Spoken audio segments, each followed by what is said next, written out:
আসসালামু আলাইকুম, welcome to my channel Nasima's kitchen. আজকে আমি তৈরি করব লাল চেউয়া মাছের ঝাল ঝোল। এখানে আমি 400 গ্রাম মাছগুলো প্রথম আগে ঘষে নিতে হয়। উপরে শিং মাছ যেভাবে আমরা ঘষে পরিষ্কার করে নিই, এই মাছগুলো এভাবে ঘষে পরিষ্কার করে নিতে হয়। এরপর আমরা কেটে হলুদ লবণ দিয়ে ভালো করে ধুয়ে নিয়েছি। এভাবে ধুয়ে নিলে মাছের আর কাষ্টি গন্ধটা থাকে না। মাছের কিন্তু কয়েকটা মাছের একটু ডিম হয়েছে, আমরা ডিমগুলো নিয়েছি।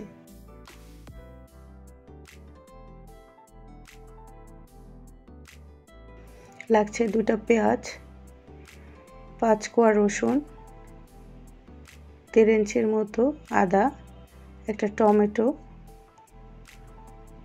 আর 6-7টা শুকনো মরিচ, লবণ স্বাদ মতো, আর লাগছে হাফ চামচ রাঁধুনি, হাফ চামচ সাদা সরিষা, হলুদের গুঁড়ো 1 চামচ, ধনিয়া গুঁড়ো 1 চামচ, 4টা ফ্রেশ কাঁচামরিচ, কিছুটা ফ্রেশ ধনিয়া পাতা কুচি লাগবে তেল। বিসমিল্লাহির রহমানির রহিম। আমরা মাছের মশলাটাকে তৈরি করে নিই। এখানে আমি মরিচগুলো ভেঙে একটা ব্লেন্ডারে নিয়ে নিলাম। রাঁধুনিটা দিয়ে দিচ্ছি, সাদা সরিষা দিচ্ছি হাফ চামচ করে, 2টা পেঁয়াজ, 5 কোয়া রসুন, 1.5 ইঞ্চির মতো আদা, একটা বড় সাইজের টমেটো। মাছের গ্রেভিটা তৈরি করার জন্য মশলাটা রেডি করে নিচ্ছি। আর স্বাদ মতো লবণ, এখানে হাফ চামচের চেয়ে কিছুটা কম লবণ দিয়েছি। সব কিছু আমরা ব্লেন্ড করে নিচ্ছি।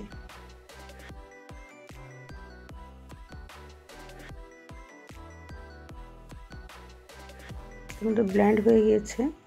সাইড দিয়ে একটু রাঁধুনি সরিষা দেখছি আস্ত রয়ে গেছে। এখন আমরা এগুলো নেড়ে চেড়ে মিশিয়ে আবার ব্লেন্ড করে নিচ্ছি, যাতে মিক্সচারটা খুব সুন্দরভাবে মসৃণ হয়।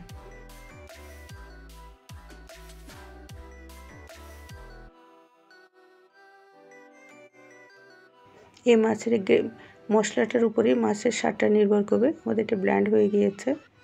মাশাআল্লাহ, মশলার একটা সুন্দর অ্যারোমা বেরিয়েছে। চুলে একটা প্যান বসিয়ে দিয়েছি, তো প্যানটা গরম হয়ে গিয়েছে। এখন আমরা এখানে দিয়ে দিচ্ছি রান্নার রেগুলার তেল 4-5 চামচের মতো। আমি একটু অল্প তেলে রান্না করছি, আপনারা চাইলে এখানে হাফ কাপ তেল দিতে পারেন। যেহেতু আমরা বাসায় খাবো, বেশি তেল স্বাস্থ্যের জন্য ভালো না। যতটা কম তেলে রান্না করা সম্ভব আমি একটু কম তেলে রান্না করার চেষ্টা করি, যেটুক না হলেই না।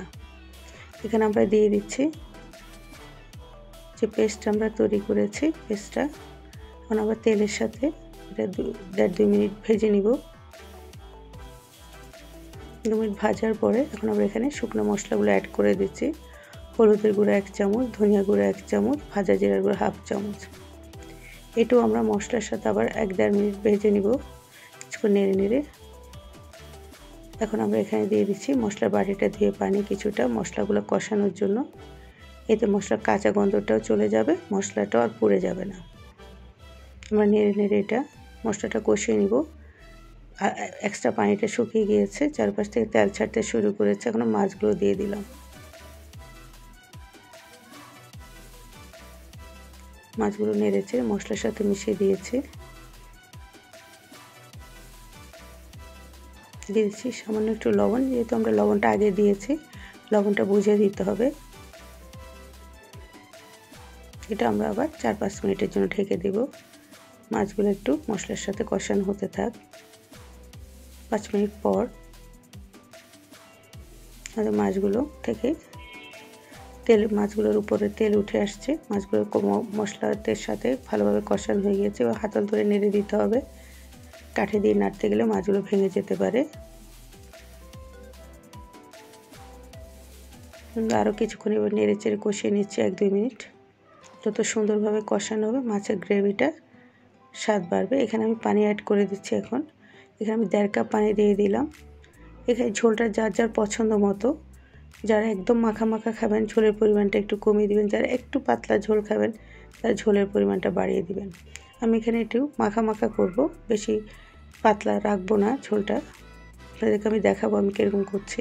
এটা আমার 6-7 মিনিটের জন্য ঢেকে দিলাম। মাঝখানে হাতল ধরে নেড়ে দিব আমরা। 7 মিনিট পর আমাদের মাছের ঝোল অনেকটাই ঘন হয়ে গিয়েছে। আমরা এর চেয়ে বেশি শুকাবো না, তাহলে ঠান্ডা হওয়ার পর এটা আরও বেশি জমে যাবে। দিয়ে দিচ্ছি উপর থেকে ফ্রেশ কাঁচামরিচ, জাস্ট ফ্লেভারের জন্য, ঝালটা যার যার পছন্দ মতো। আর দিচ্ছি সামান্য একটু চিনি, এখানে হাফ চামচের চেয়েও কম। এটা একেবারে অপশনাল, যেহেতু আমাদের ঝোলটা একটু টক ঝাল মিষ্টি স্বাদের হবে। একটু চিনি দিলে স্বাদের ব্যালেন্সড হবে। চিনি না দিলেও এটা স্বাদ ভালো হবে। যারা চিনিটা খেতে চান না আপনি স্কিপ করবেন।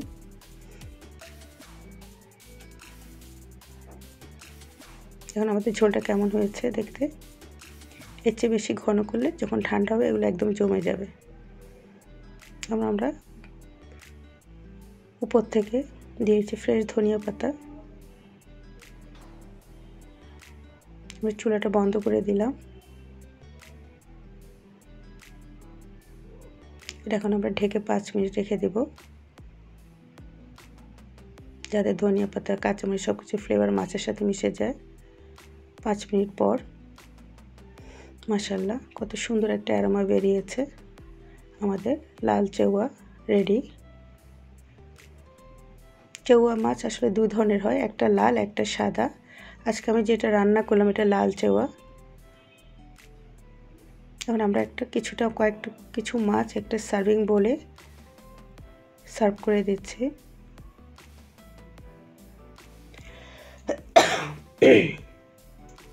কতটা ইয়ামি হয়েছে। এই মাছের ঝোল দিয়ে ভাত খাওয়া হয়ে যাবে, আর কিছুই লাগবে না। আপনারা যারা লাল চেওয়া মাছটা খেয়েছেন, এটা খুবই মজার মাছ। এখন এই মাছগুলো খুব একটা অ্যাভেলেবেল না, তারা তার এই স্বাদটা জানেনি। যারা এখনও খাননি এভাবে একবার তৈরি করে দেখবেন। নিমিষে 1 প্লেট ভাত শেষ হয়ে যাবে, আর অন্য কিছু দরকার হবে না। যখন খেতে কিছু ভালো লাগে না তখন এই ধরনের রেসিপিগুলো দিয়ে ভাত খেলে এর স্বাদ অনেক দিন মুখে লেগে থাকবে ইনশাআল্লাহ। গরম গরম ভাতের সাথে লাল চেওয়া মাছের তরকারিটা থাকলে আর কিছুই লাগবে না।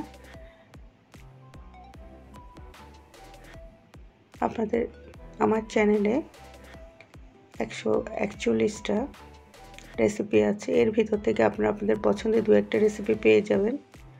যদি আপনাদের ভালো লাগে আমার চ্যানেলটা সাবস্ক্রাইব করে দিবেন। আর যারা ফেসবুক থেকে দেখছেন তাহলে ফলো দিয়ে পাশে থাকবেন। আর আপনাদের কেমন লাগলো কমেন্ট বক্সে কমেন্ট করে জানাবেন। আমি লাল চেওয়া মাছটা যেভাবে রান্না করি আপনাদের সাথে শেয়ার করলাম। এইভাবে একবার তৈরি করে দেখবেন, ভালো লাগবে ইনশাআল্লাহ।